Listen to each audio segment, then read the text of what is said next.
and you're sure I'll be fine if I slam my head into this like Scarface. Okay.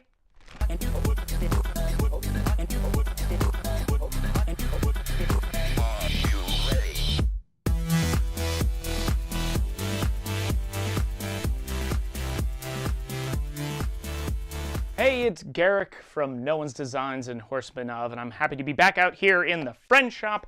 Today, I want to talk to you guys about URE-FIL 11. Now, this is a neat little additive that I think a lot of prop makers might not know about, or might just walk by when they're in the Reynolds shop or on the website looking at the catalog, because it isn't very exciting. It's a fiber-based filler. Ooh. But it can do some really neat things, and it can make your life a lot easier.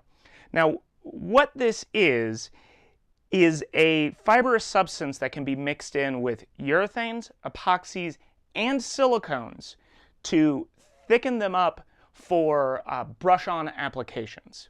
Now, what that means is you can take a normal laminating epoxy, like epoxamite, and thicken it with this to create a gel coat.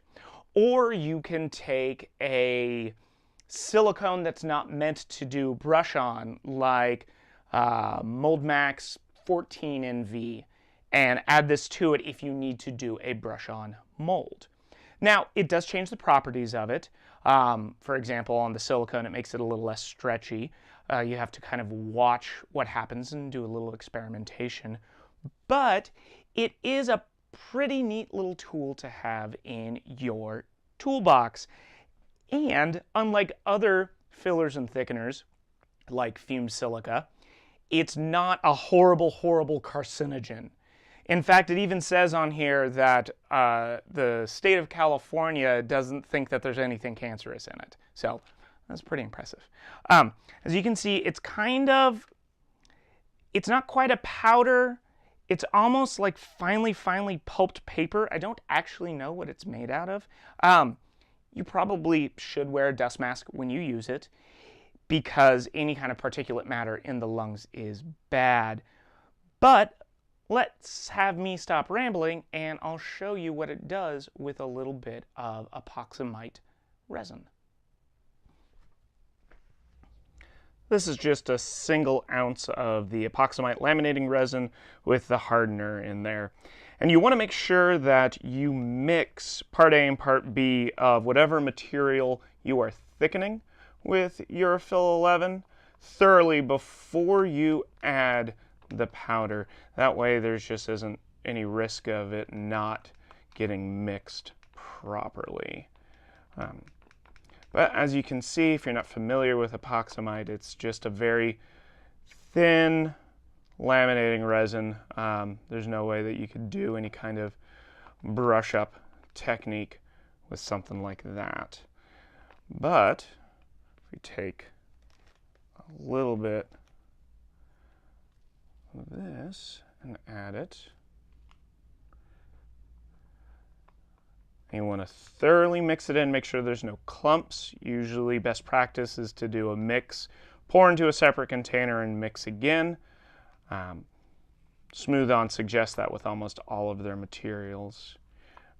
But you can see it quickly absorbs into it. And then suddenly you have something that's got a lot more stick to it. Now, if you wanted this to be even thicker, you could add a little bit more, and then it'll become almost like a peanut butter. But I generally find that a consistency like this is really good for brushing into molds or replicating a gel coat. So now I just need to figure out what to do with this batch of epoxy. Well, I took that ounce of resin and brushed it into our Joker mask mold. Only took me a couple of minutes as opposed to slush casting, which is what I would traditionally do with this. Now, it wasn't quite enough to cover the whole thing, so I'm going to let this set up a bit, and then I'll go and do a second layer on it But as you can see, for something that I just did in a few moments, it's sticky, it's not going anywhere, it's not running. It makes doing work like this much, much easier. So hopefully, if you're the kind of person that does a lot of slush casting or has any use for getting more versatility out of the materials you already have, I'd suggest giving URE-FIL 11 a try. Anyways, I want to thank you all for watching this video. If you haven't already, please like and subscribe. This channel is going to be much more active going forward. If you want to see more things that myself, my wife, and my friends do, you can find all of our group content at Horsemen of, horsemenof.com or Horsemen of at any of the various social media sites. And if you want to see things that I specifically do or that my wife does, it's just No One's Designs, wherever you can find No One's Designs. Thanks again for watching, and we will see you soon.